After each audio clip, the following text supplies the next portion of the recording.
Hello, everybody. I think we're just about good to go here. I am getting a couple final things ready. And I'm going to take a pre-stream stretch just to make sure that everything feels good.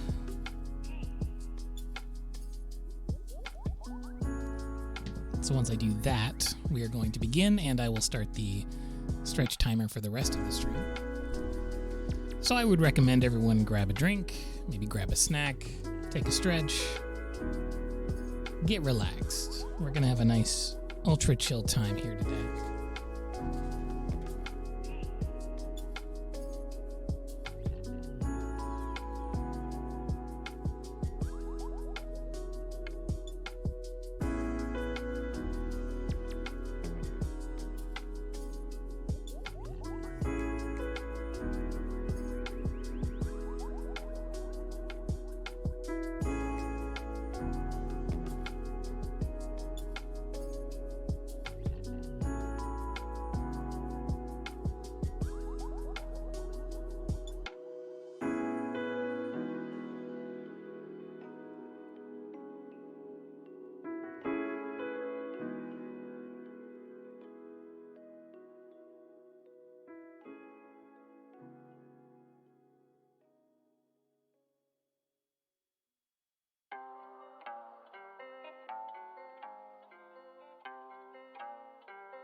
All right, we are stretched and ready to roll.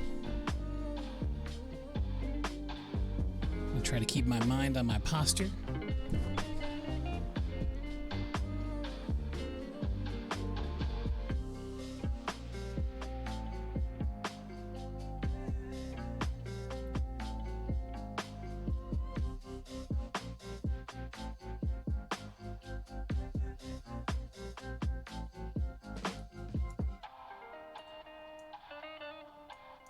Hello, everyone. Hello. Redbird, Pluta, Luxuritus, hey, Mads, Lion, 19 months. 19 months. You are very quickly pulling into the 2-year station. Soon you will be a golden bear once more.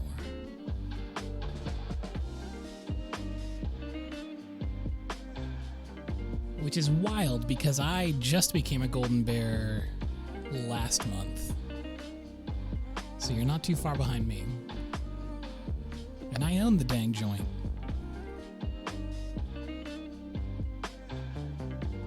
Alright, without further ado, let's switch it on over. Let's see if I do this right. And look at that. Look at this. A little fancier than it used to be. A little bit more luxurious. Welcome to the theater.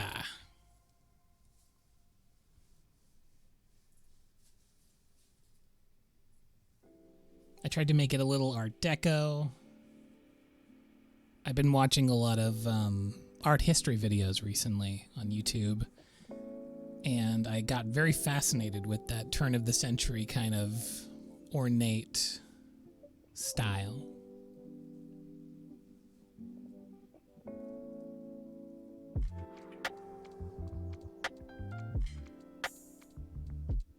But I also thought it was time to switch up my little painting guy, so I've got my little painting bear now, who is still painting with the color green, by the way. I wanted to make sure that I found a way to make that remain from the previous GIF. And I'll probably add a couple more embellishments as time goes on. I would also eventually like to update things like the animations that play when people subscribe or follow, things like that. Because those were made like way back when I first started. And they're still really good in my opinion. But it's fun when things change over time. So for those of you, first of all, welcome in. How you doing? I hope you're doing well. Here at the relative start of the week. Today we're going to be working from a reference that I shot, I think a couple of days ago. It was right when it started to feel like summertime. Which actually reminds me, I have the studio lights on, so I'm going to turn on my air conditioner really quick. But if you're in the Discord, ! Discord, if you would like to join us in the Discord, in the channel Art References, I actually posted the reference that I'll be painting from today if you would like to follow along or do your own thing.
Okay.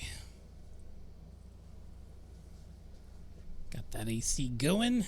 Feel a little less on fire now. So the main focus of this painting today is going to be light, focusing in on elements of light, how to put darkness around an element of light without it seeming muddy. These are the things we're going to be challenged with and tackling today. Hi TL, thank you.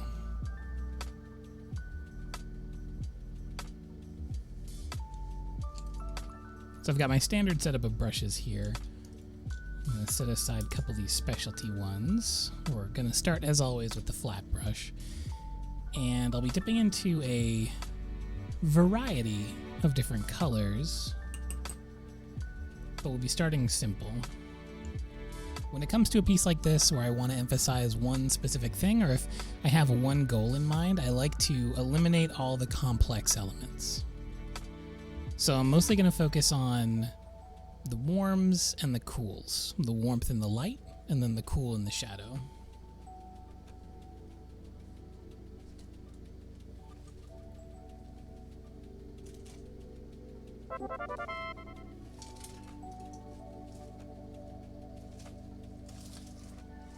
Now the big question is, where did I put my pencil? Have any of you seen my pencil?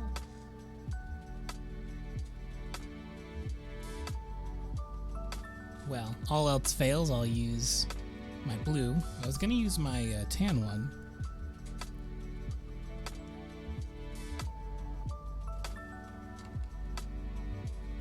One year, Lyra.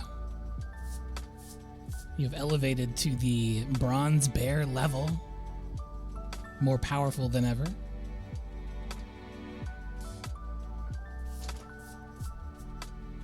I can't motivate myself to draw like I used to. Any advice? A very difficult quandary, also very different from person to person. I can tell you what I do. In general, even if it's a somewhat pressing matter, not if it's something that has to be like drawn today, In that case, I try to power through best I can without hurting myself. But in general, if it's something that I'm personally blocked on or I don't feel any drive, I step away from art and I just chill out.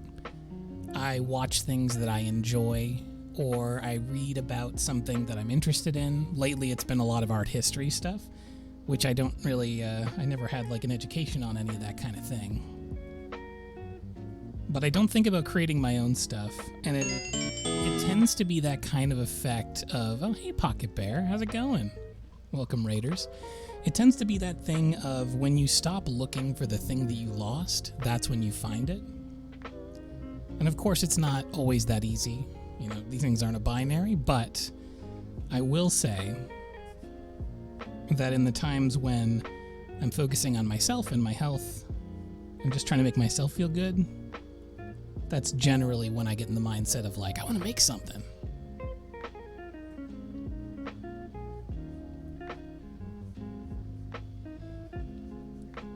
But it's also important to note that when you do like come back to making a thing, it doesn't have to be a magnum opus.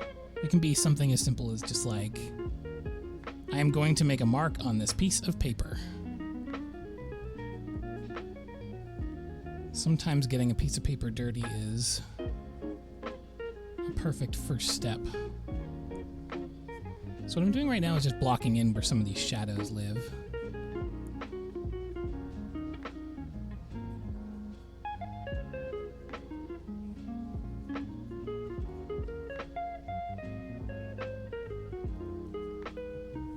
I'm doing all right today, Pocket Bear.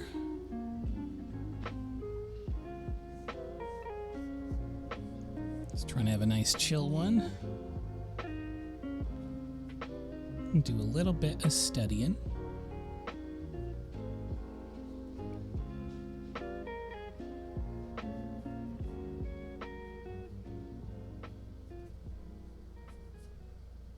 Now, I don't want to get too bogged down in any of these shadow details. When you're looking at something as complex as the rock formations on the side of a stream, where there's like a lot of erosion and build up over time of really tiny pebbles and stones and shale and all sorts of different very small objects, it's important not to get lost in that and instead just focus on the big shadows and the big shapes. And then if you feel like it later on, you can go back in and add those smaller details.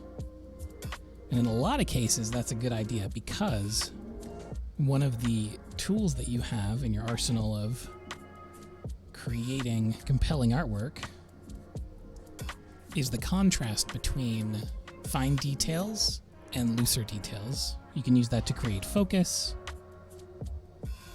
or just general interest. So now I'm sort of blocking in where the light hits the trees.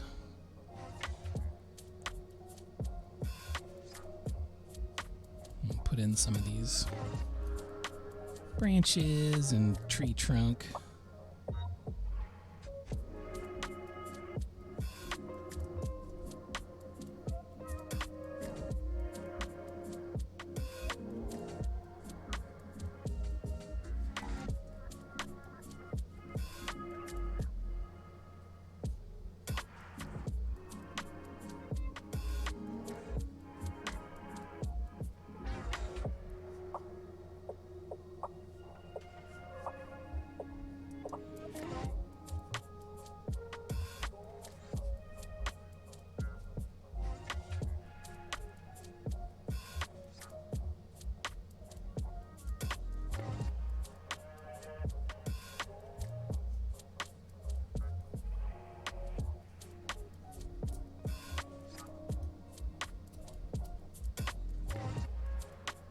Now there's a mass of shapes over here. There's a sort of tree completely enveloped in shadow. I'm going to add a little bit more nuance to that when I actually start fleshing the piece out.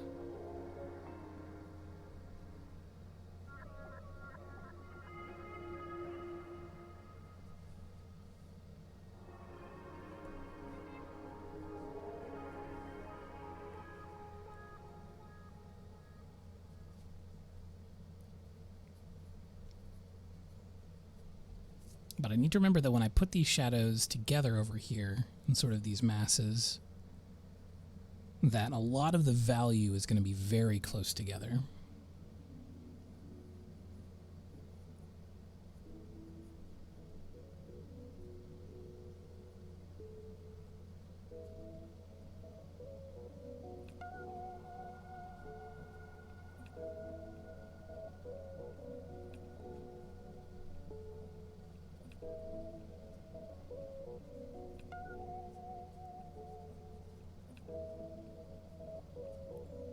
The main thing to remember back here is that I have this area of light. This is my main guy back here. This patch of light across. So we got the foreground, midground, river, and then the bank on the far side of the river. And this is where the sunlight is hitting. The rest of it is all in shadow, with some light cascading down on the trees and sort of catching individual leaves and stuff that kind of sparkle down. So I want to keep that focus in mind for the whole thing. So let's go over and put some paint down on the palette.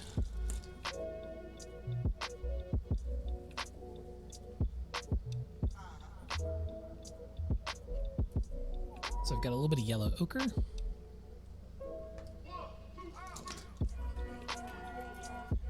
And I want to keep it simple, as I said, so I'm going to be sticking to just a couple of warms and a couple of cools. So I got my white so that I can make things more opaque as well as lighten up the color a little bit. Now for the warms, I'm going to go with yellow ochre and primary red.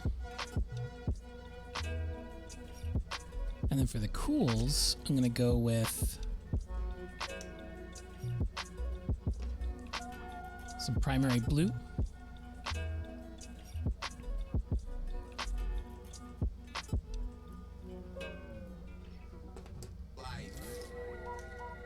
And a little bit of primary yellow.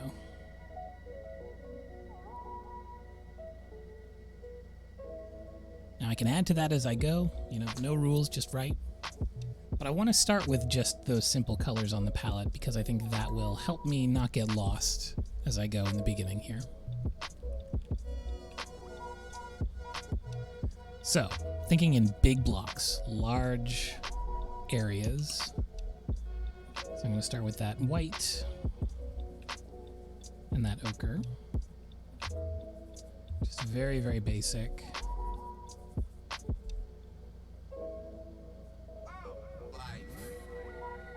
And we're going to make the area where the light is hitting.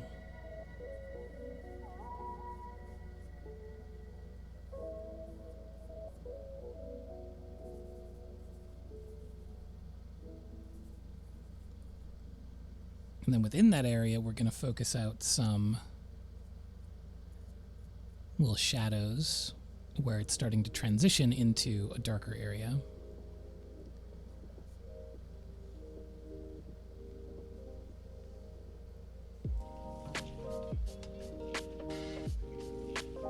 Hey, Reverend Papa John, thank you so much for continuing your sub. So I'm going to dip into this red and then go a little bit more pure into the yellow ochre.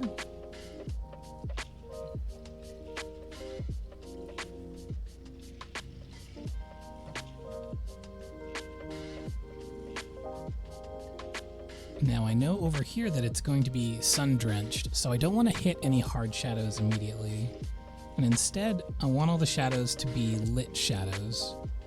So kind of effused with a lighter color. And I'm going to just generally work them around these areas. Again, we're not diving into any tight details.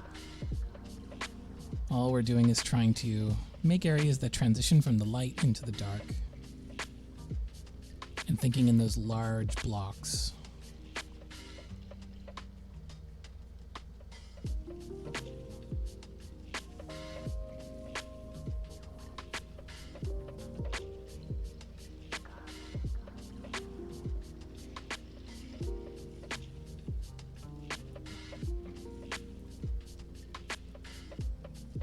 And just because I'm over here doing the warm area doesn't mean that I can't dip into my cool colors. In fact, I'm going to grab a little bit of this blue so I can mix down into some of these shadows. Because overall, that'll even give us a little bit of color harmony. But I probably don't want to go any darker than this mixed color for now, because I need space to grow. I need the shadows to actually have some impact.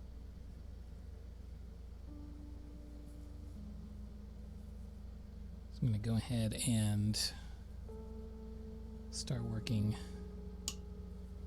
these other light colors before we start cutting around them with dark colors.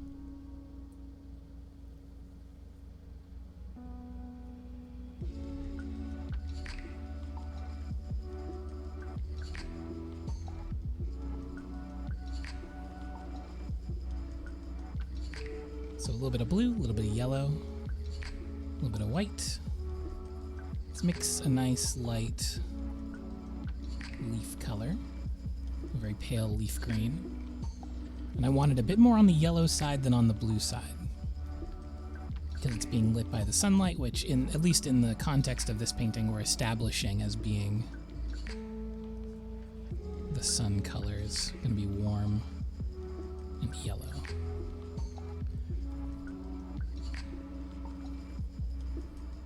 So with a very wet wash, I'm just going to go over and cover some of this area with the vegetation green.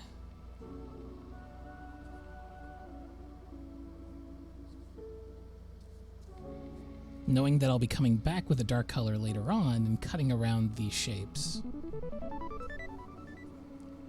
to get the actual leaf forms. Right now, what we want to do is cover up the white of the paper. As I get into the darker shadow colors, as we make that transition darker and darker, I'm just switching off from more yellow to more blue in my green mixture.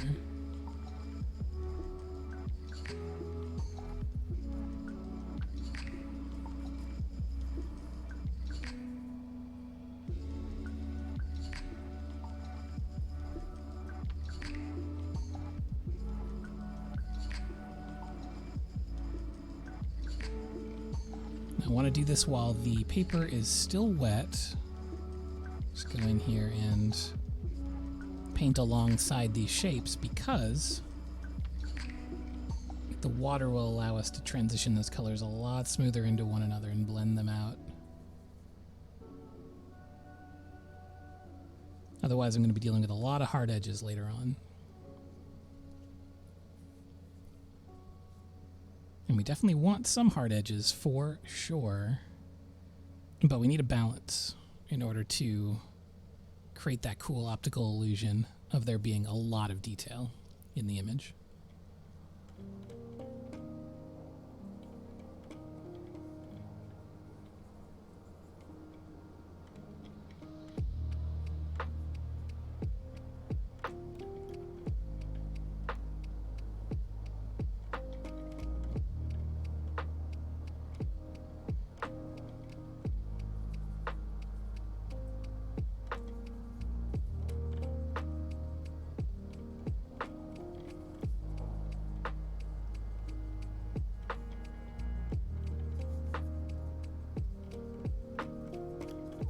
And there'll be plenty of layers, especially down here at the bottom. But the first thing I need to do is actually paint the river. And for the river color, we're going back into that yellow ochre. Just a bit of white. We want it to be darker than the ground color. The river is darker than the ground. It's kind of that muddy summertime river color. And I'm trying to hit all the spots that are being lit by the sunlight. And I want to do this with a pretty wet mixture, so that we can also transition into the shadows in the river. So the shadow planes will be much darker. Speaking of which, I'm going to get some red and blue and a little bit of the green and mix down to the shadow color that I want in the river here. And then I'm going to splash it in.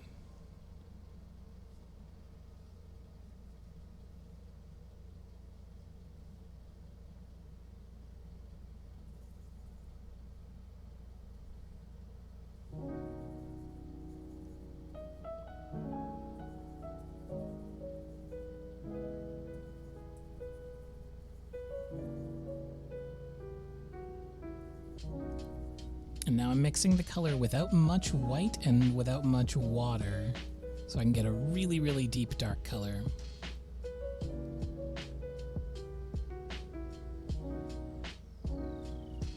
And I'll go even darker once the paint dries a little bit. Currently, I would just be pushing paint around. So after a certain point, there's not a lot of sense in just, you know, adding more and more paint, because there's going to be a saturation point that it needs to hit.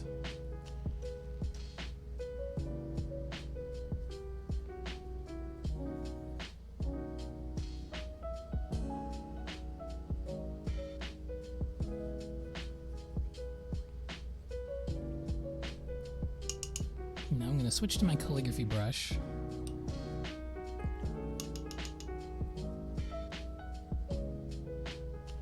It is gouache, yes.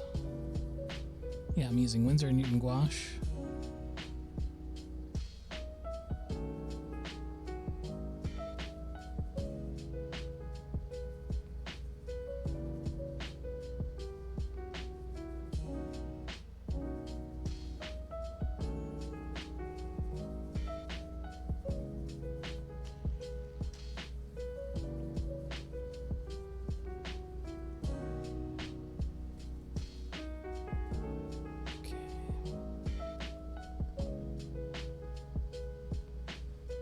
You can see over here where the water in the river has dried up a bit more.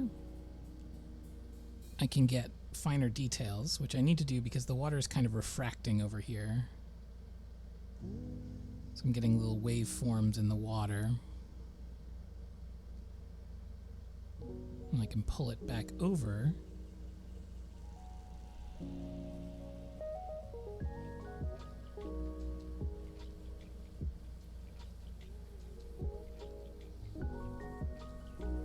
And then make a much more loose mixture. A bit more blue, a bit more yellow.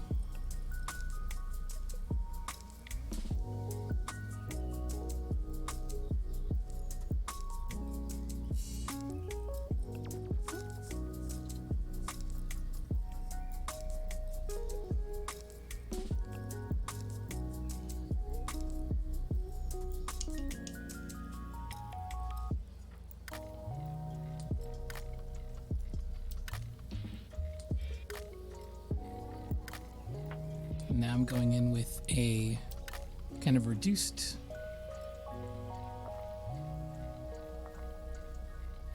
trying to think of what the actual word is. Diluted, that's what it is. I'm going in with a diluted mixture now of that same color with just a bit more ochre in it. And that will allow me to get a little bit more definition and subtlety in my shadows.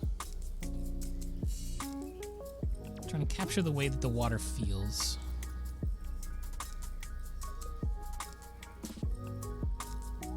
It's moving in and out of those leaves above, dappled with sunlight, and dark down below.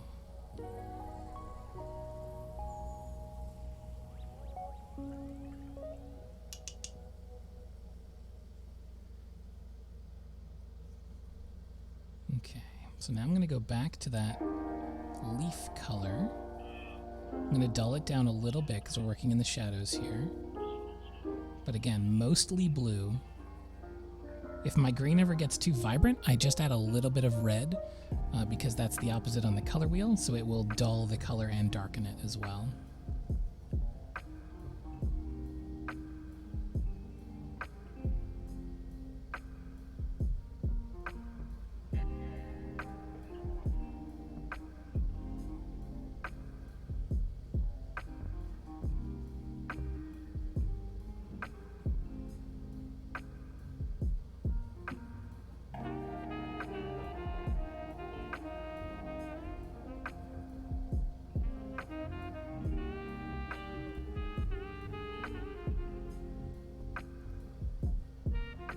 For some of the areas here that I'm working on, I'm basically just looking to make a smooth kind of undergrowth that I'm gonna add additional details to over top. So it's less about like painting a whole bunch of little leaves and more about creating a background for the leaves that I'll paint later.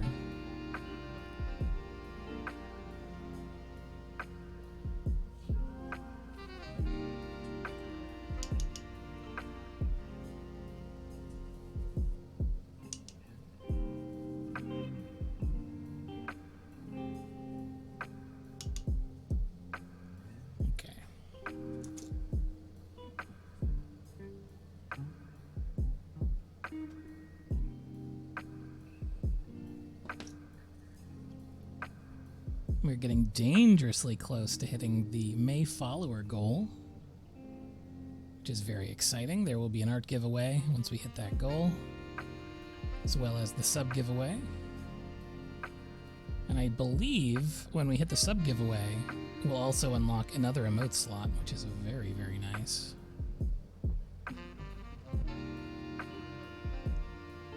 Folks have been crushing the goals. It's been really exciting to see. We did 2 giveaways in very quick succession recently.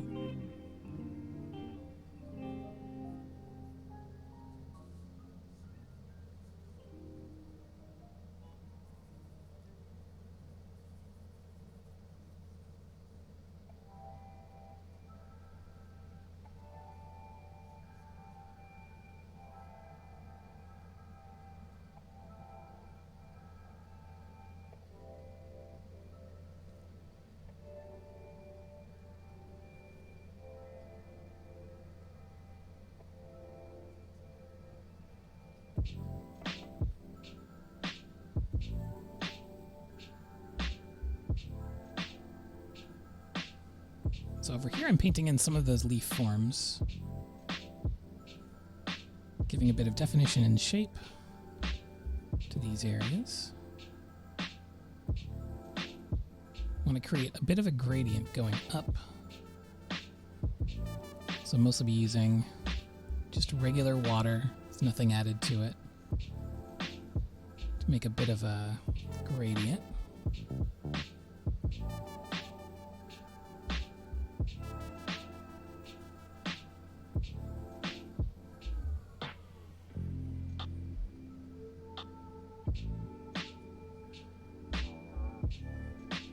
But before we go too far on the leaves, I do need to set down the shadows.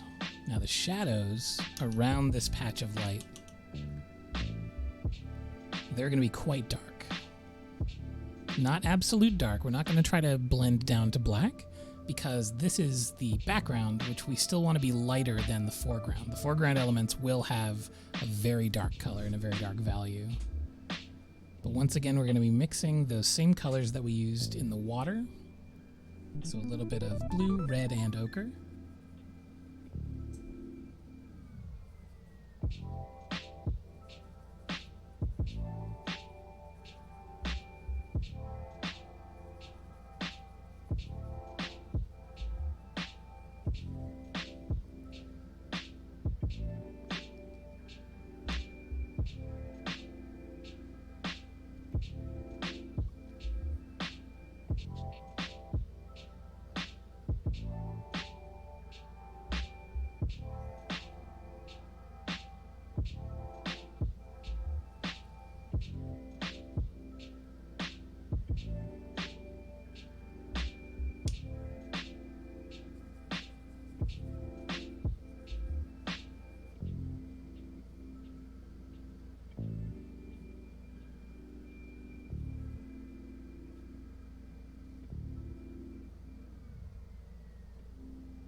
Hey, Chaotic, thank you.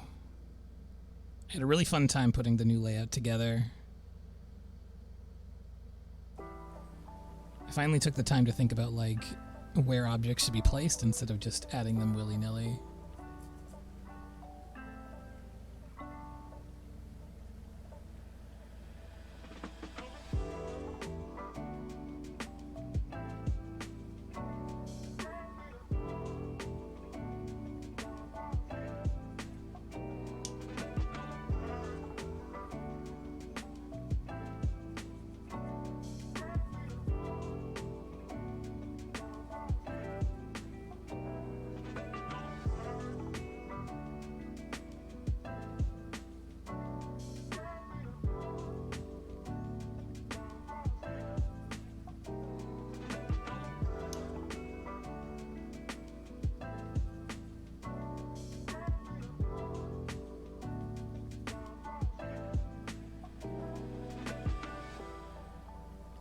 Now, if I can't mix much darker, I might need to pull out the big guns on this. So let me see what I've got here. Yeah, I got a bit of burnt sienna, but I might mix down to a sepia. Maybe some sepia and ultramarine. And this is what I mean by starting simple and then making decisions as you go. You don't have to put every single color out on the palette initially, but whenever something comes up, you go, yeah, I could use a splash of that. So I mix together some sepia and ultramarine. I should be able to mix down to a very dark color. I'm gonna mix a bit of red into that.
What I'm thinking when I add these strokes here is I'm thinking about all of the leaves that are above this area.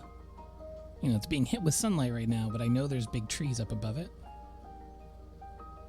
So as they fall and dapple on this rock, there's going to be a lot of loose leaf shadows.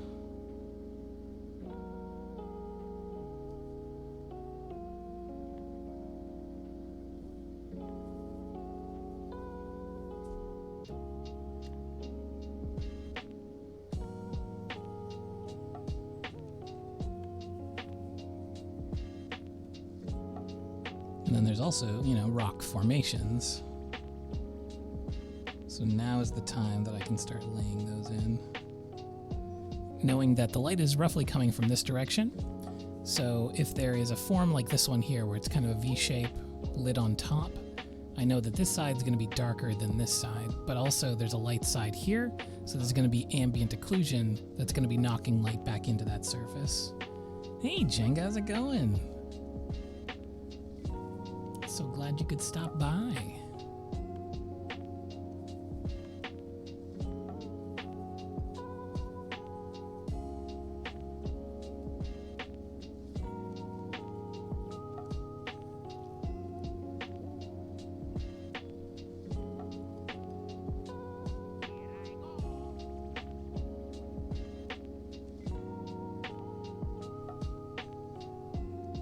All these tiny little shales.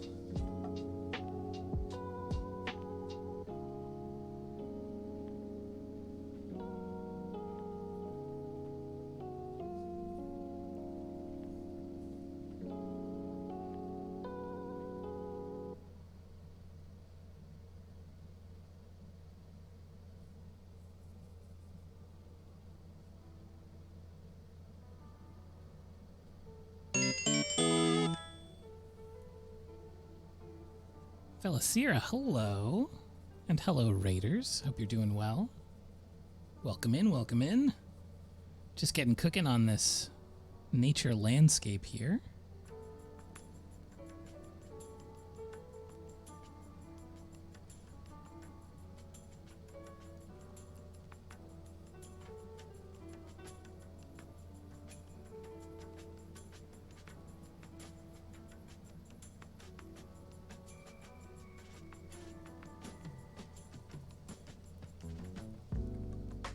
We're definitely in the midst of blocking in this area. It's times like this I need to remember, for the sake of my overall composition, to not overthink the small shapes, to keep thinking about the big to medium shapes. For instance, I really want to put stuff here, but I know that I'll be blocking in that area soon with the foreground trees. There are trees in this area here that are in front of this light patch on the river.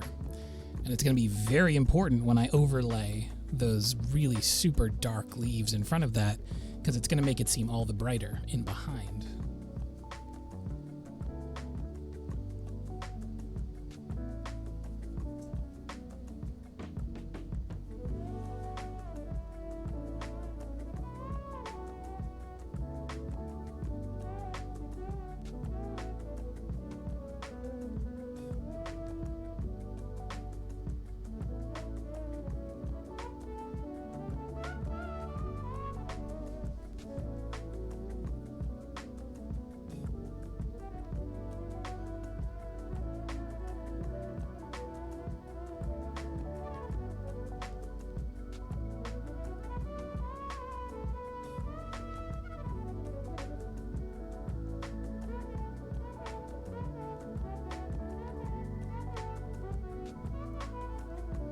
Refocusing on those big areas, I noticed that sort of this spot right here needed some attention, so I'm going in and adding big blocks of shadow.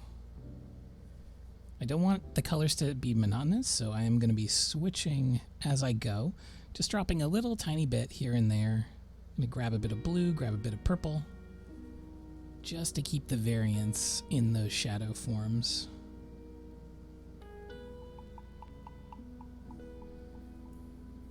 Now, when I'm getting these medium tones into the background, this is when I need to start thinking a little bit more about those smaller shadow shapes, because those are the final shapes that are going to be little leaves, things of that nature, that will be sticking around with us till the very end. So I'm going to go ahead and get some dull greens, put those over these purples back here. Create the illusion of some somewhat distant foliage.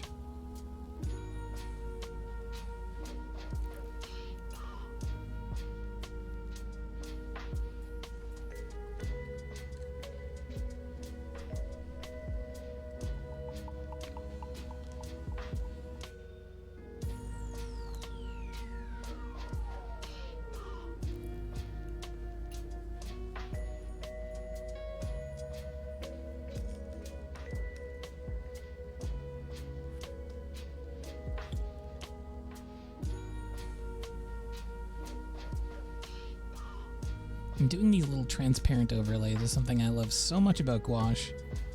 This is one of the elements that gives it that similarity to watercolor. So you get the option to go opaque if you'd like to, but you can also just go with the flow and water it down.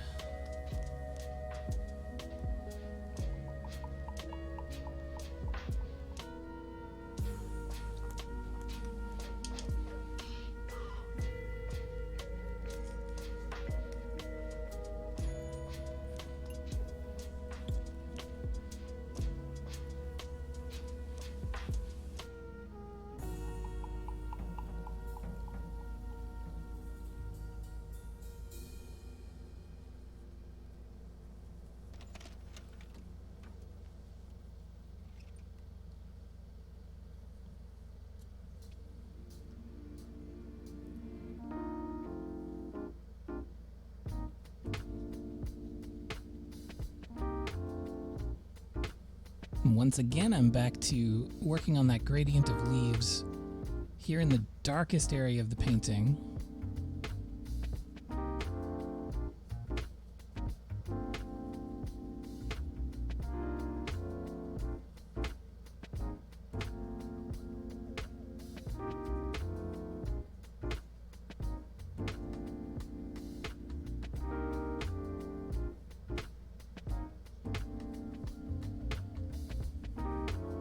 Because we want to, over the course of this thing, focus that light in. That's the whole goal, is to just establish this area with the lightness, and then everything around it's going to be darkening. That's what we want to do here.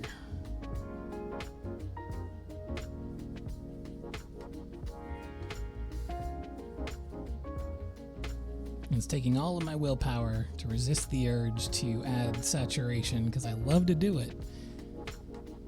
But in these shadows, we need to keep it subtle.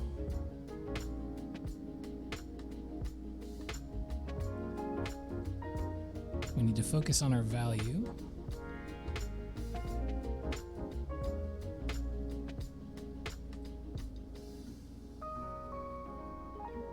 Value and shape, that's what it's all about. You know what I forgot to do? I forgot to set my stretch timer. I knew I would. Alright, let's go ahead and take a stretch then. And I will remember to hit the button this time.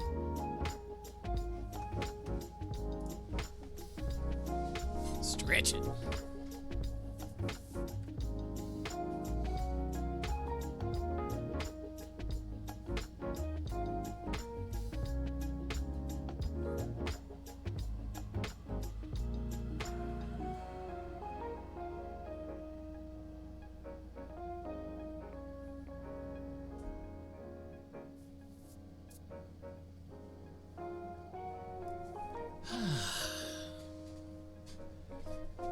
Much better. Okay. You know what I've been seeing more and more lately is folks using color pencils to great effect. And it's a thing that I've known for a long time.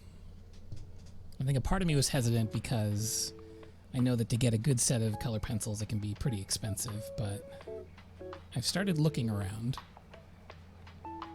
Because the texture, it's hard to beat.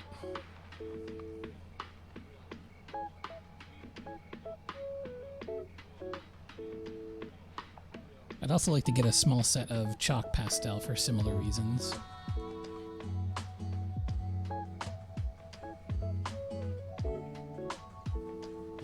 I love layering up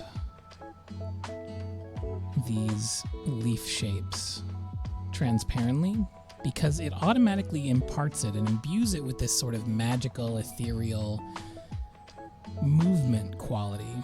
And that's what you want, right, from dappled leaves, because one of the most beautiful things in the whole world is walking underneath a nice canopy, a nice tree canopy, and there's sun dappling down through to the ground.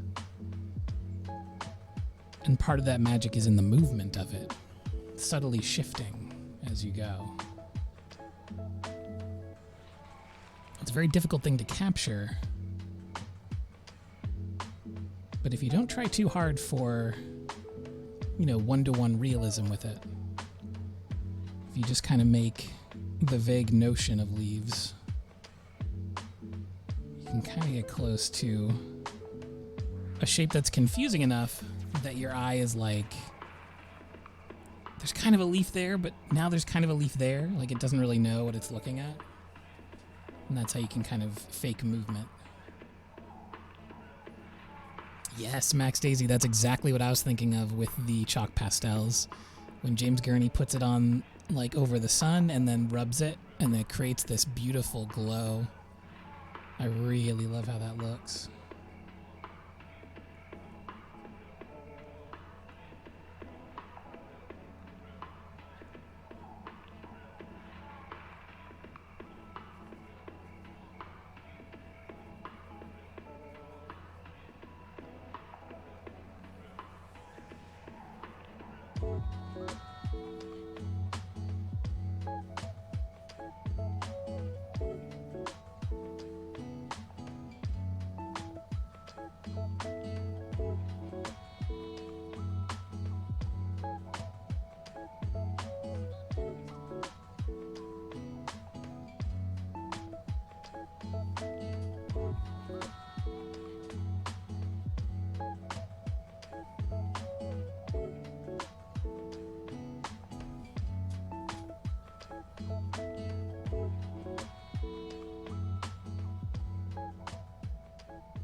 Hey, Emmy, how's it going?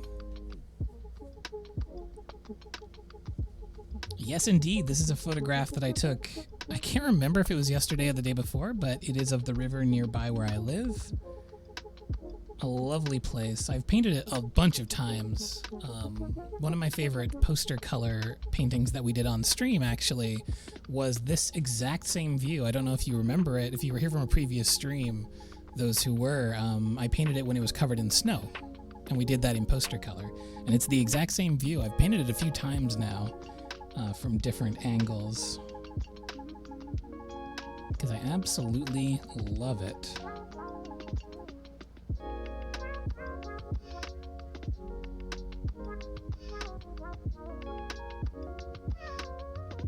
So when it comes to the darkest shadow color here, I'm going to use it pretty sparingly on these rock shapes. Because I don't want to create lines, I want to create impression. The impression of these shapes.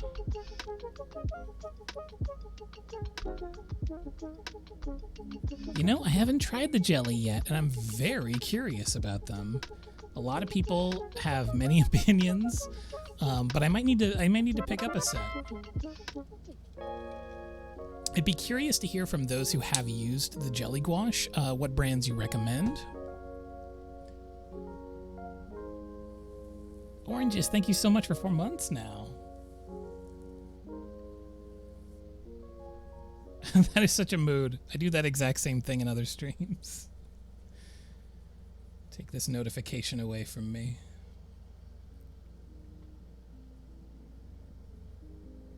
But yeah, very curious about that jelly gouache.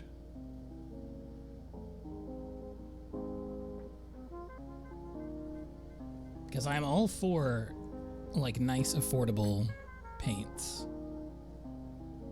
So if they perform, I definitely would like to pick up a set and check them out.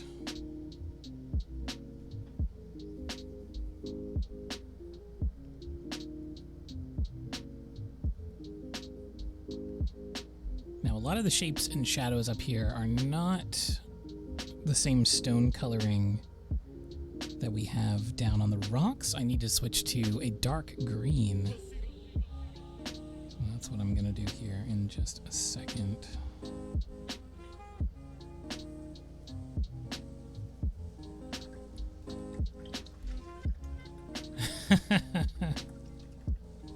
Look at all these friends.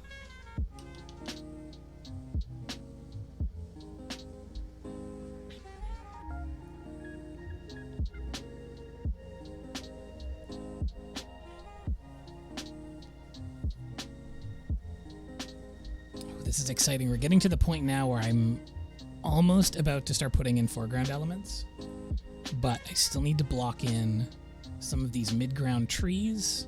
Well, I guess it's actually the mid-ground foliage that's on the foreground tree forms, which is a confusing way to put it, but the most important thing is that we mix a nice, deep green. So I'm going to clean up what we have on the palette here.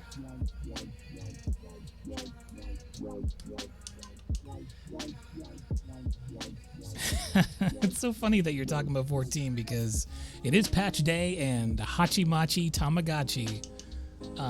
I got up bright and early to make sure that I finished MSQ so that no one could spoil me on the storyline. And if anyone in here has done it, no spoilers. Because, yeah. It's good stuff.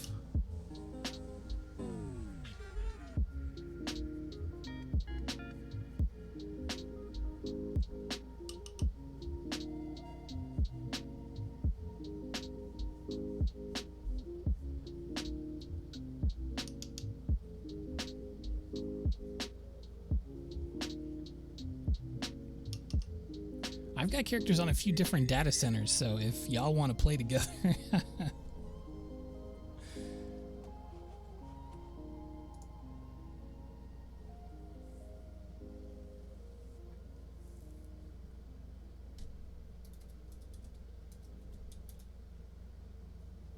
Because if there ever was a game that I was like the full unit sucker for, it's Final Fantasy XIV. I've got 15 characters, and I love that game so much. I love playing with people. I love teaching people how to play it. I think in an alternate world where I wasn't doing art, like if this wasn't an art channel, it would be a Final Fantasy XIV content channel.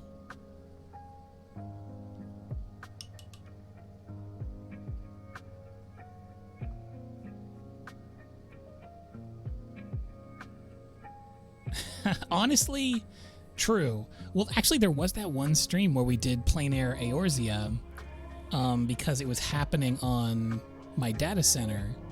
It was actually happening on my world, Zalera, my primary world, and that was super fun. So I would be down for more Final Fantasy XIV like live plein air painting streams, because it was incredibly fun to do that. That's true. There was a poll. The community did say that it's okay, listen, it's one of those weird things. And I don't know if it's an artist thing or a workaholic thing or what, but yeah, there was like a poll that the community was like, it's okay if you just want to stream video games. You don't have to make art all the time. And that is true, but at the same time, I feel bad if I'm not making art on this channel. But I should switch it up every now and again. It would be really fun because I love just being in those zones and looking around, honestly, so yeah. If ever we were going to do another, like, art-adjacent thing, I think it would be more plein air Eorzea. So I'm going to add a bit of Windsor Green. I guess that's true, I can do whatever I want. It doesn't feel that way, but it's technically true. I just got a bunch of paint all over my fingers, which is, you know, it's part of the experience.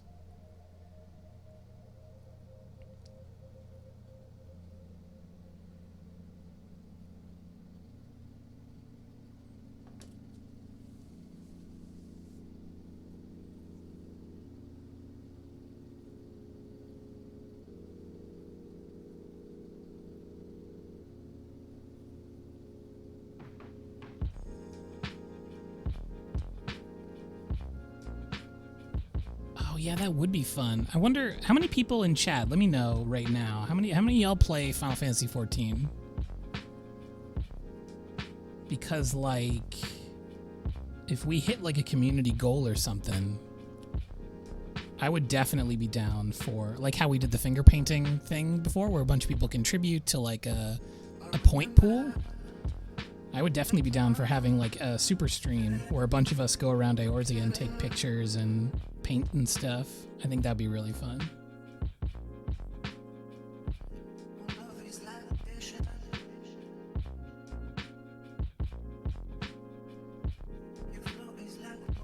I'm fulfilling my promise of going back in and painting the dark areas on the water here.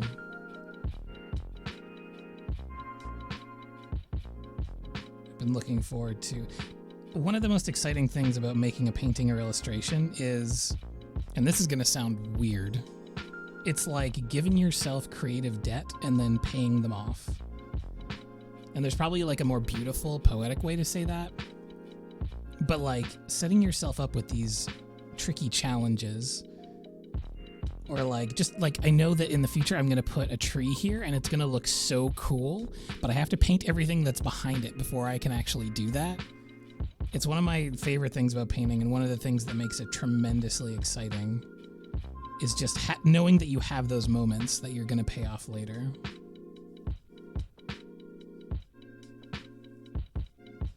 Yeah, Final Fantasy XIV is free to play up to level 60. It's got a free trial where you can play the award-winning Heavensward expansion.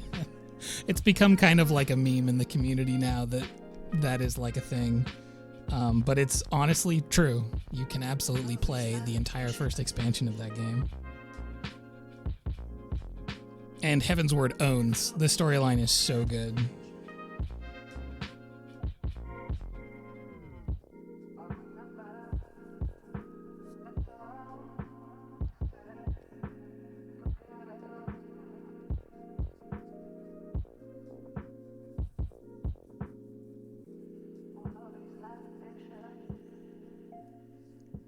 I always really appreciate when games have any sort of demo that just lets you get in there and play for a bit. Because purchasing a game is quite a commitment. You know, especially like Final Fantasy 14, it's also a subscription-based game. It's like $13-14 a month. So it's really nice that they give you a chance to play a lot of the game. Like getting level 60 and finishing all of Heaven's Word is like a good 60, 70 hours worth of content. So it's nice to have that for free and then the option to continue on from there.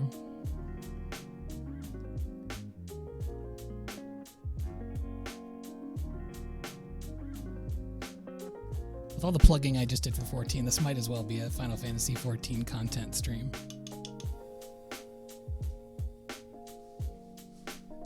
It's an additional like 30 hours of content if you take as long in the character creator as I do. Or if you do that thing where you're trying to like name your OCs, and so you go to a bunch of like different websites to figure out names and like what they mean and like what the true meaning of the heart of your character is and like what their intention is as a character. Because I do a lot of that.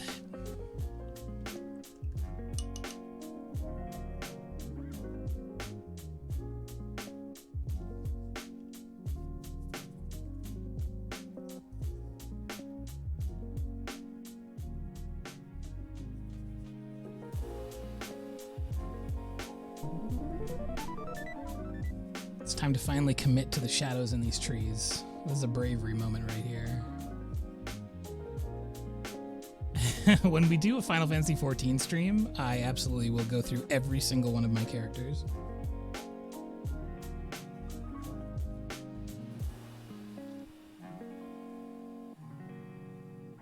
I have played D&D in the past, yes.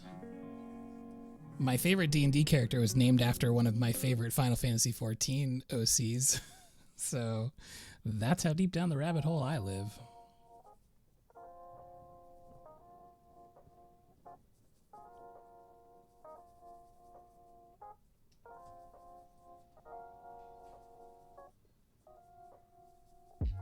My next door neighbor, you probably can't hear it because the microphone has got gating on it, but my next door neighbor recently put up wind chimes, and they sound so beautiful in the summer.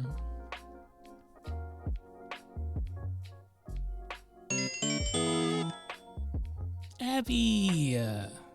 Hello, Abby. Hello, Raiders. Welcome in. We're back at it again. Having some fun. Painting a little picture. Hope y'all are doing well. Hope you had a good stream.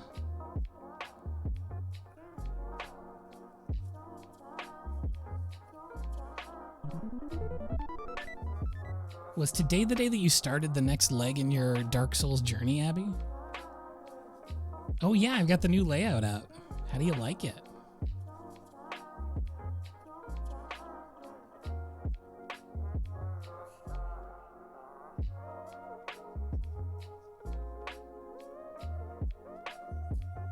That's very exciting.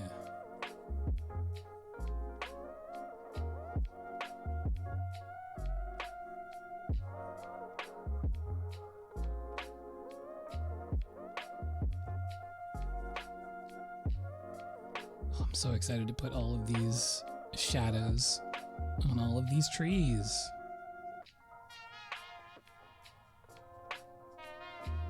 Now it's make or break. We're gonna make a mess here.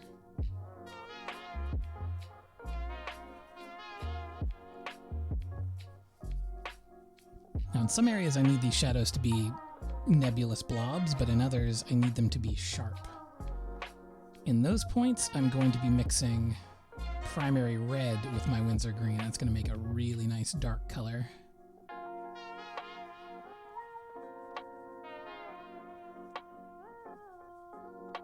One of my absolute favorite dark combinations of paint. Thank you, Abby. I'm not very confident with my animating skills, but when it comes to doing a couple of frames of a cute thing, I got it covered.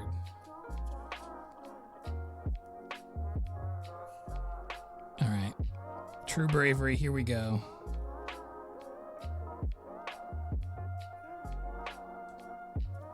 Ooh, delale.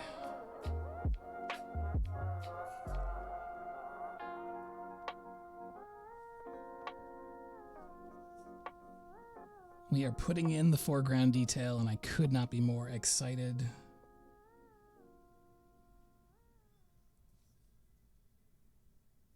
We're making a worm. We might have a certain emote to aid you in your goals in the near future. Depending on when we get that next slot unlocked. I think as soon as that happens, we'll probably have worm capability. I will release the emote hounds. So I've already got it drawn.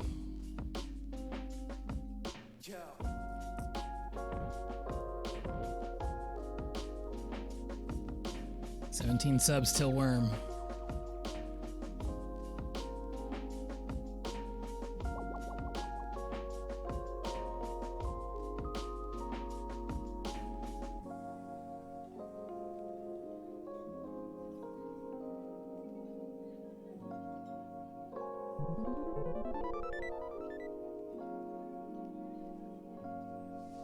I love doing foreground tree leaf shadows.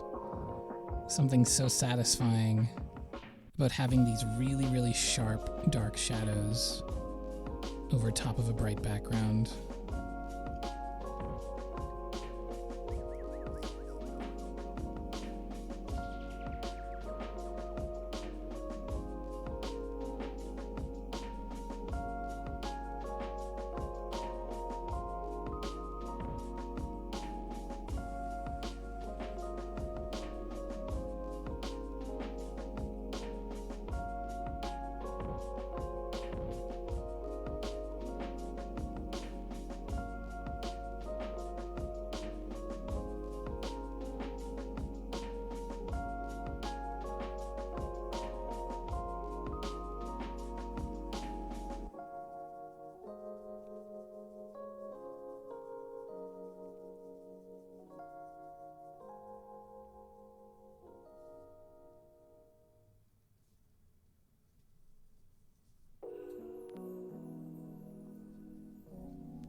And now down here, oh man, I'm so excited.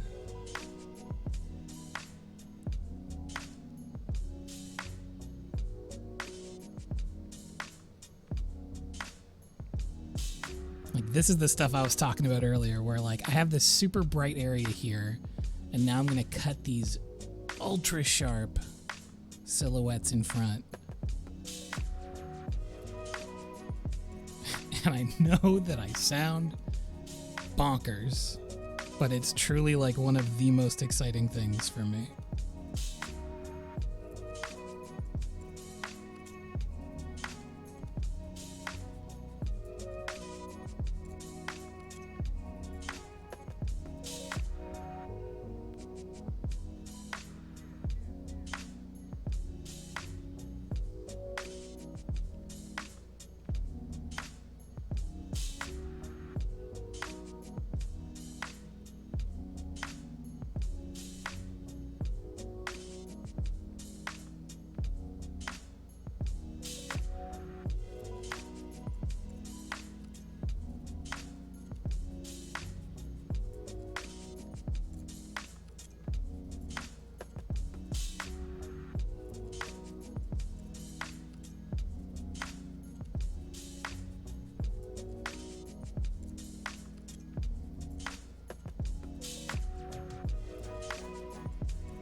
Ooh, it's stretch time. It works out fine for me because these are opaque layers, so I don't have to worry about anything drying because I actually want the background to dry right now. So let's take a stretch.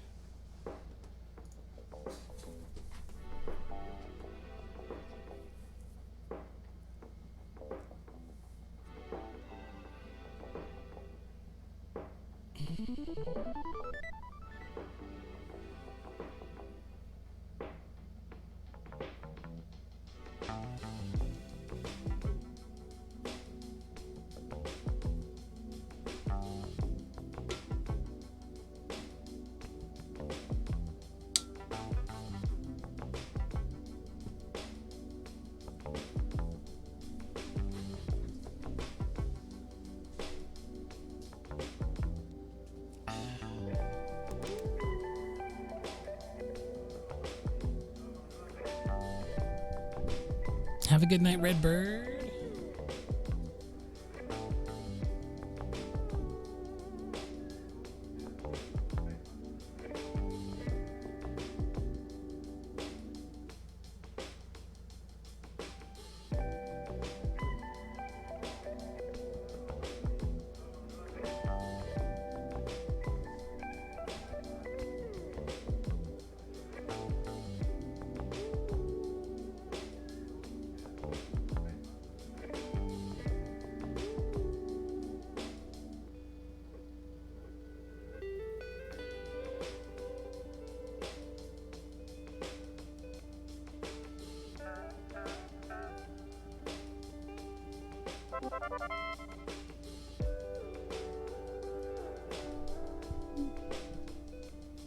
Thank you so much for 7 months, Lebu.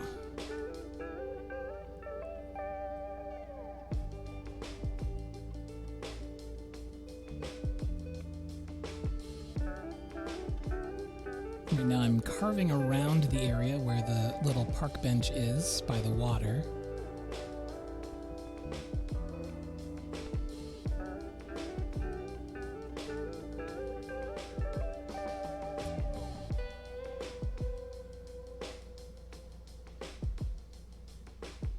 And then I'm going to thin down this mixture. Thank you.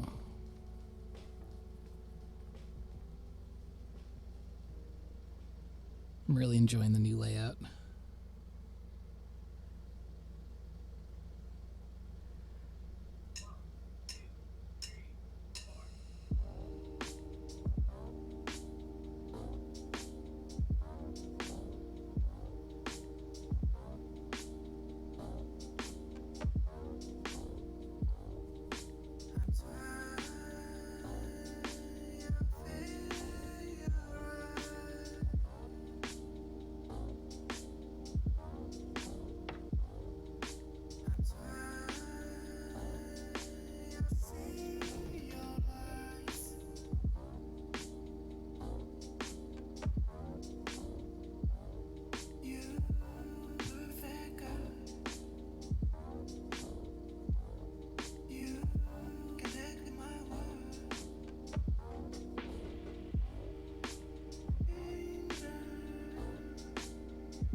finally, we're getting into the darkest area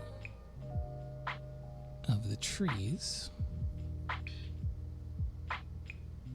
I cut around some of these light leaf shapes here, which are some of the first shapes that I ever made in the painting. It's really interesting going back to these now.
So now at this point, I'm really going in and analyzing all of my light choices. And it's kind of interesting because I'm making a lot of small marks and I'm also making a lot of detailed strokes, but what I'm mostly thinking about is the larger shapes. I'm still thinking about those big shapes of light and shadow.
And as I said initially, I want to focus that light in. Focus right down in on this area right here. And keep that the absolute lightest part. And because of that, I'm actually starting to now think about things in the painting that aren't necessarily the way they are in the reference. So I can push it even further.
Thank you. I'm having a lot of fun with this one.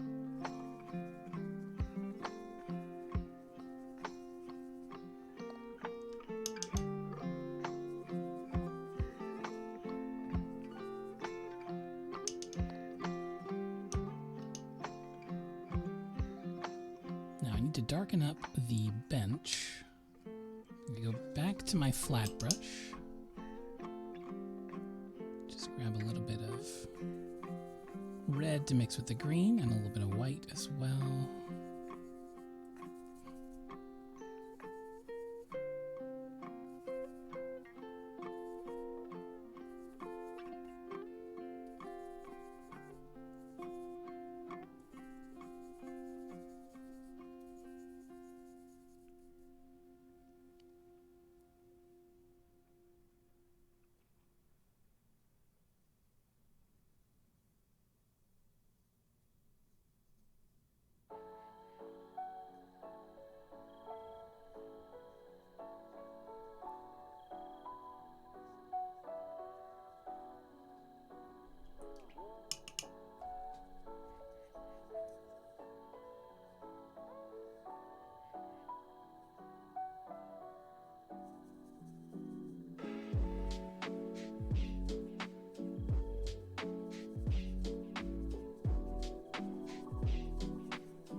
Have a good one, Lyra.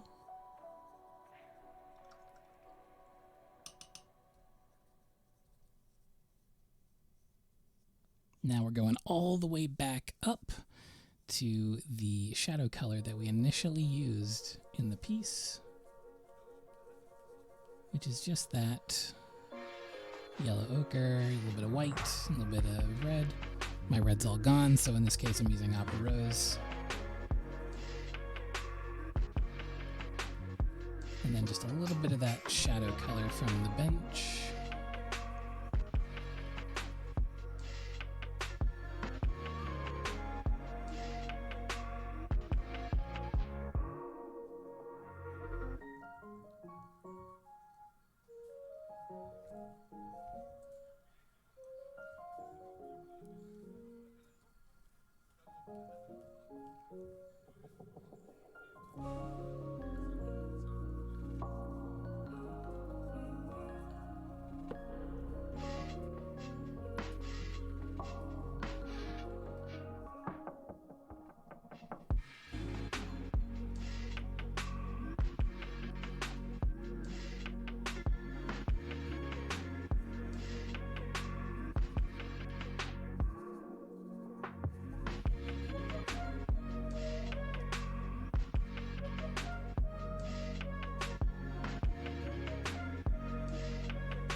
And this is when I'll be adding those little tiny details.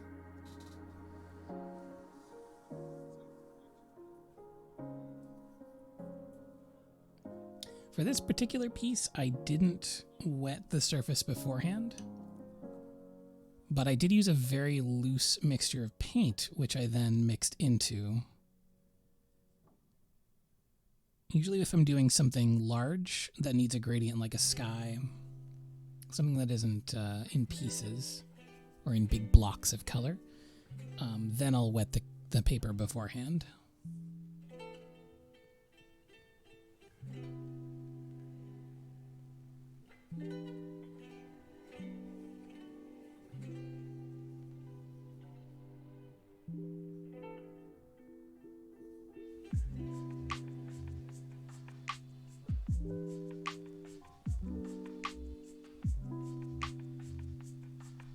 Now, I'm not going to go too ham with these little details, but I do want enough that kind of shows off the texture of the rocks near the embankment, so it doesn't just look like one solid piece of ground, and instead has a little bit of variation in texture.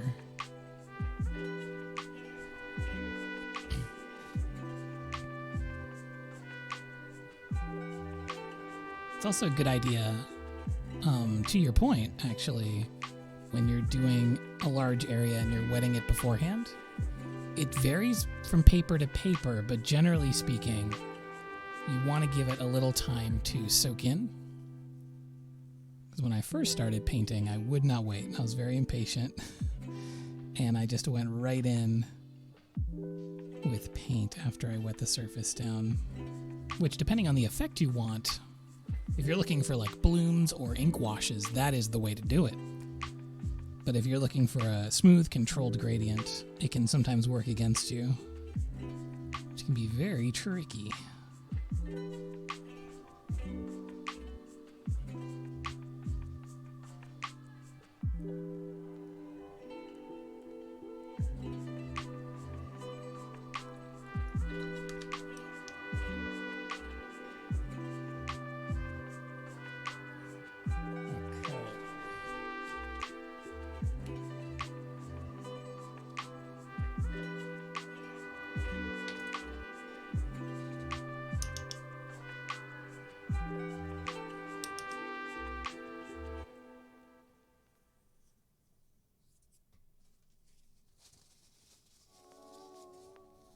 Man, all that talk about Final Fantasy earlier has got me hyped to get back in. I think that's what I'll be doing with the rest of my day.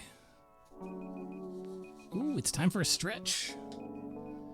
Everybody get ready for some stretching. That was actually perfectly timed.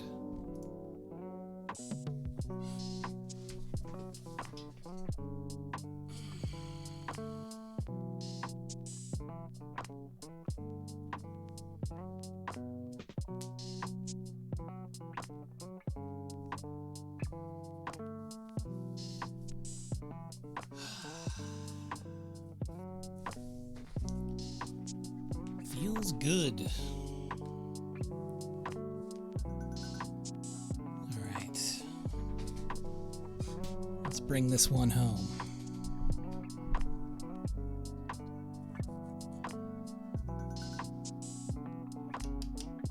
Ooh, only 10 more followers till we do another art giveaway. That's pretty sick.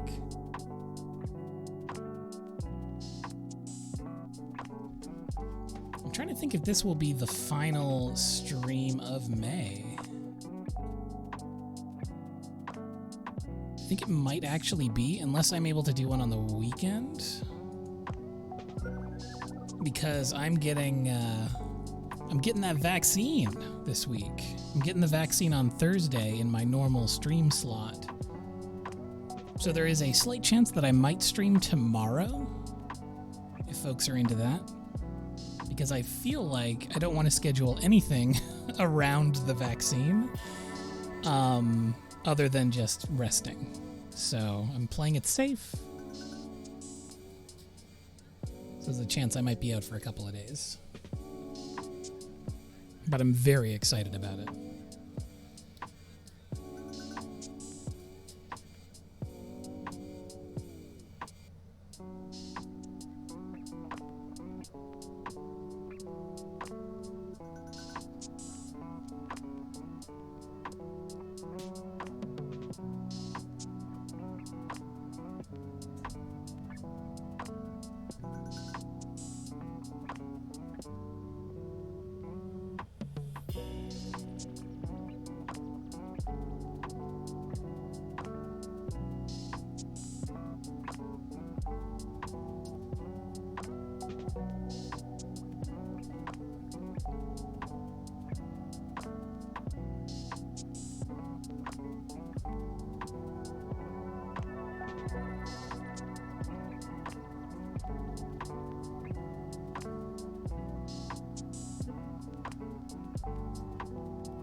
Boulay! Hello, hello. Hi, Raiders. How you doing?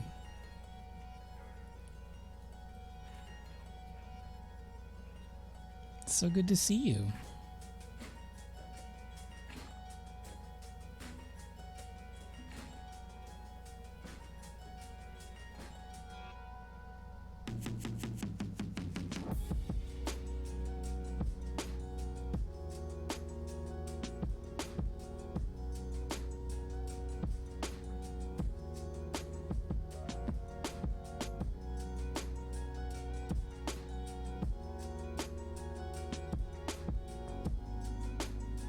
I hope you're all doing well this evening.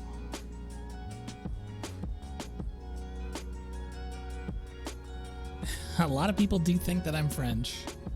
I'm Canadian, which is close enough.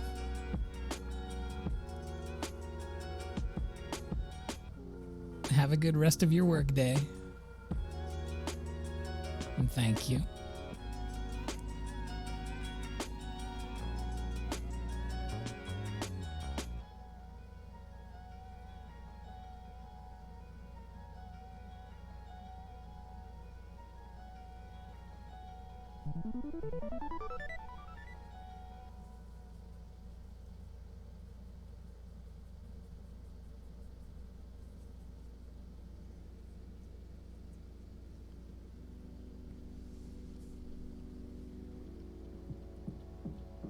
Always so nice to see Boulay come through.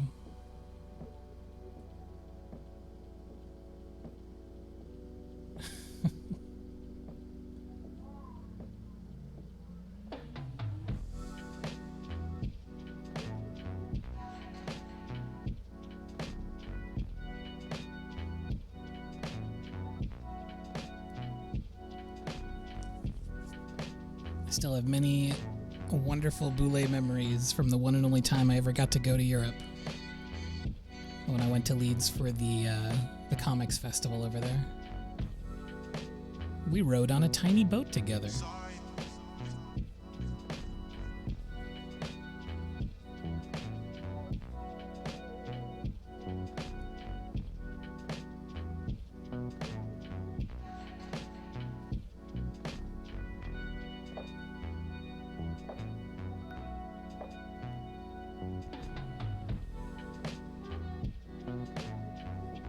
The whole experience was such a whirlwind.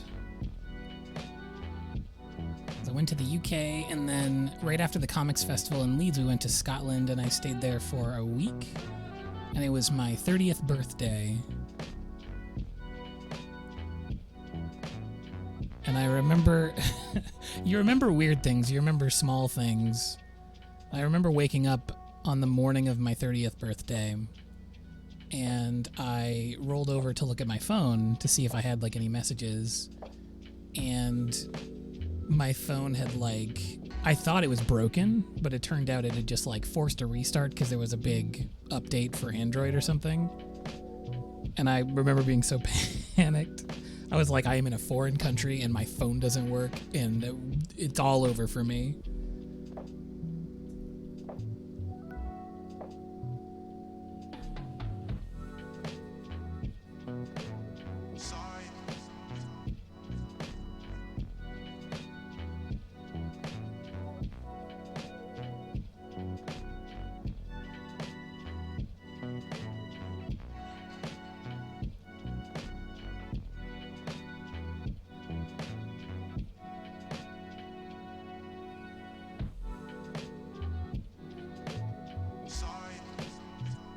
I remember going to a party in a really old church, and they had a giant movie screen set up with a projector that was playing Interstellar 5555, the Daft Punk anime.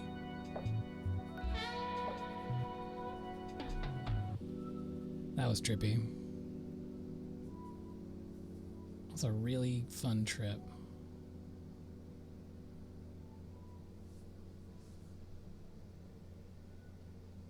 Yeah, there's something in the air here, I think. These Canadian art streamers.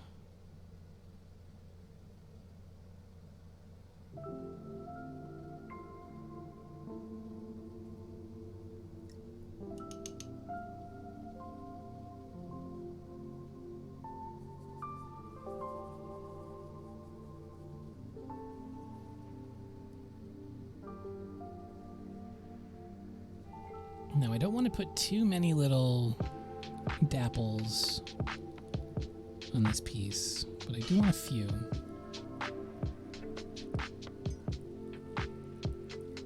Just enough to really capture the feeling.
putting in a few little lights here in the water.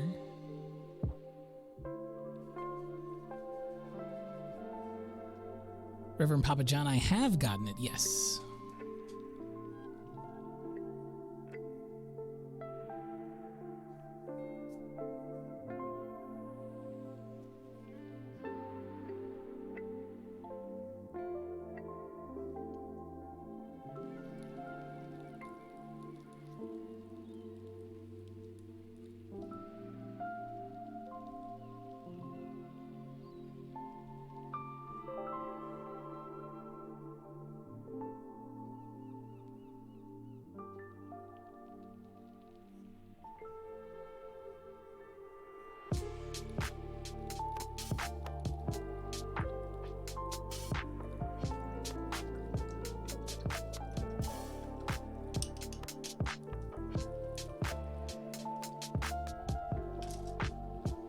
Now just one more touch. I'm going to put on a few extra leaves over here in the shadowy area with just a deep medium green and a little bit of pink to dull it out.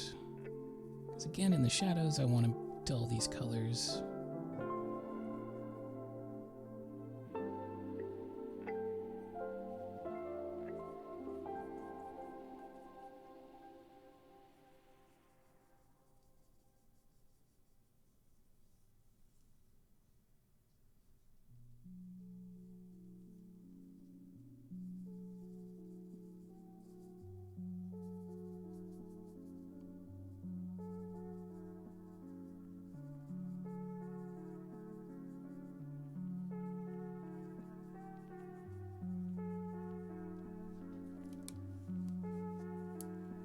Have a good one, TL.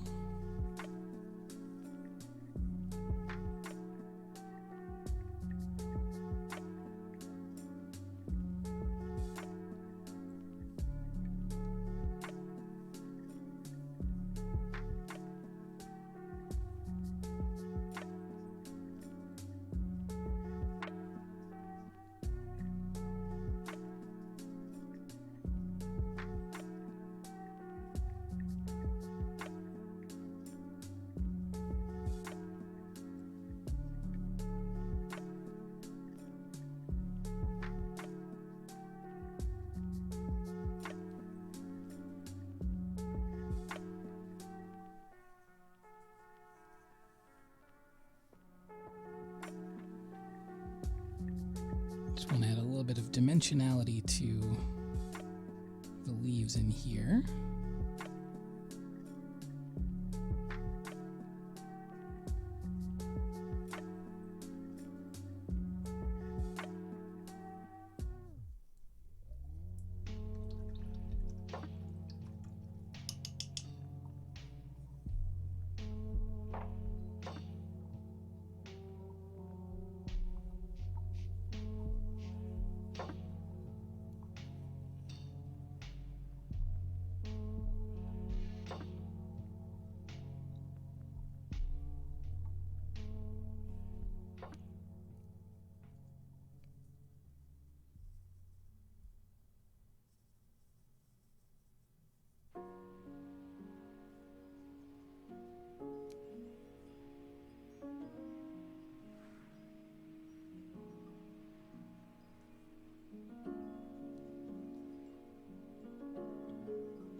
And I'm going to flesh out these little details here until the final stretch timer goes off in about 9 minutes.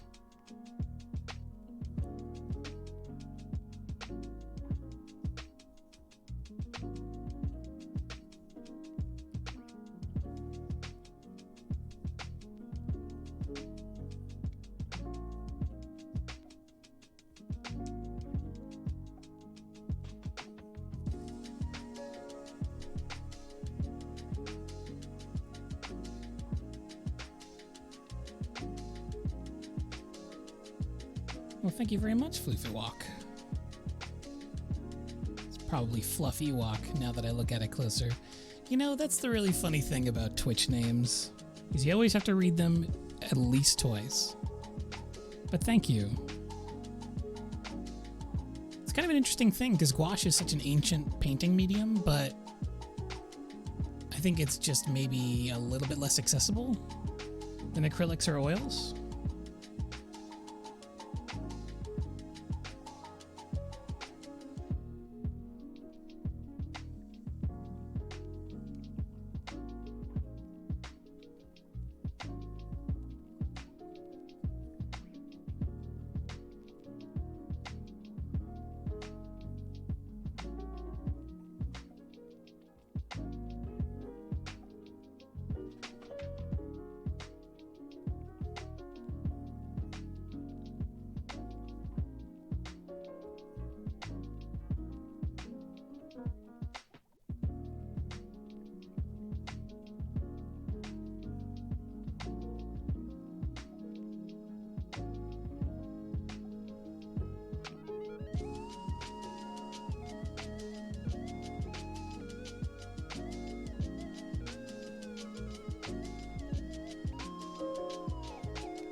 Trying to track down those calligraphy brushes, huh?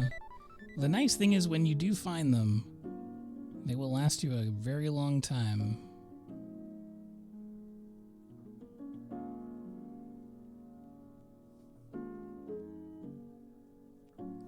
I've had to order an olive mine specialty, and it's always very pricey,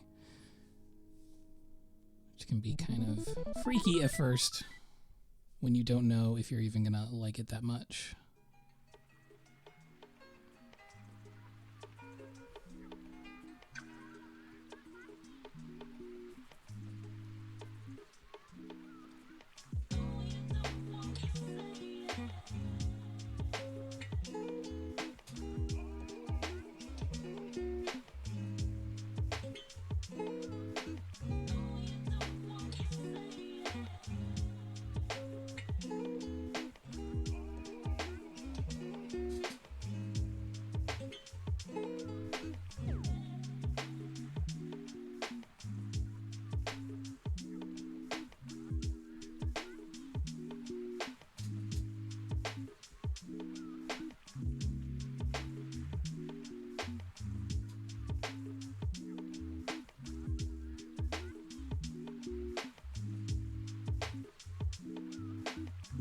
Yeah, the natural hair and the dual core are a big factor in why I like the calligraphy brush so much.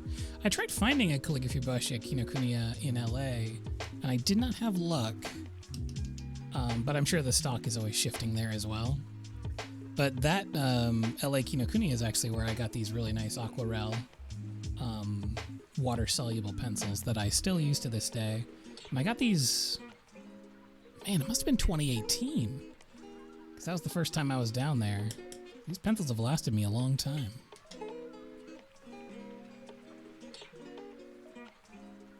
But I love that store. Tell you, Kinokuniya, that's where you want to go for your reference material. I got some good books there.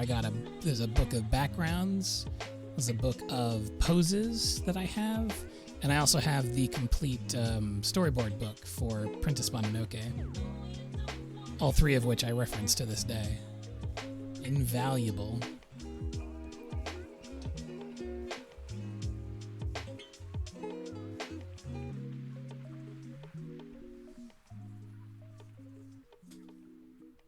Oh, I didn't know they shipped internationally. I might look into getting some more reference books, because I do like them. I think I just keep holding out hope that I'll be able to get back down to LA sometime in the near future.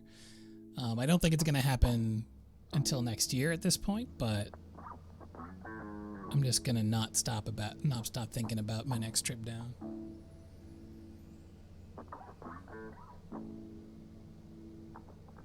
But yeah, for my part, the brand that I use is the Nomura brushes, and they treat me right. They're good. I have 3 of them now, 2 larger than this, and this is my like smallest one. But years ago, before I knew what brand to get, because I knew what brand to get from these because a background painter from Studio Ghibli was like, this is the type of brush I use. So I was like, okay, I'll try out those ones then. But before then, I ordered on eBay just like a lot of brushes, like a collection of brushes from Montreal, and they were all antique calligraphy brushes. Some of which I still have, but they were like these ones. It didn't come with the tape on it. I put it there because it was starting to come apart a little bit. But I have like a lot of these, like a ton. I think it came in a lot of 18 or so. And somebody was just, I guess, getting rid of old stuff that had been in the family for a long time. But these are really nice brushes.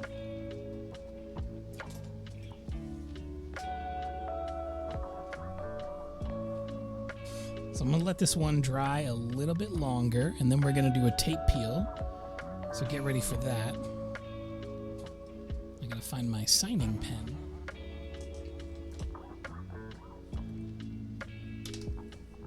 I also want to put a few more dark leaves.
Alright, that looks pretty good.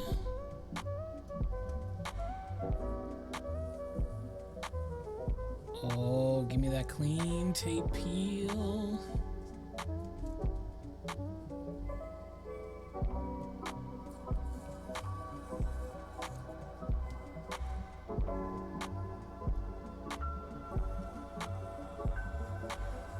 It's always so nice, especially to get a piece that has a lot of nice earthy detail like this, to get that clean edge around the outside. Look at that. It's like a window to another world. Except the other world in this case is the world that exists very near my house, so I can visit it whenever I want. It's a good world.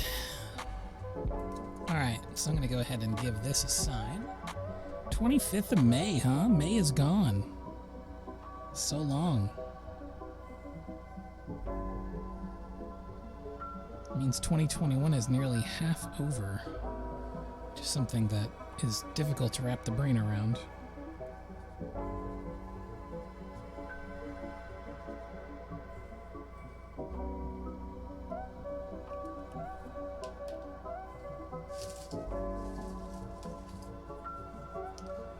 Oh my gosh, 6 followers till giveaway.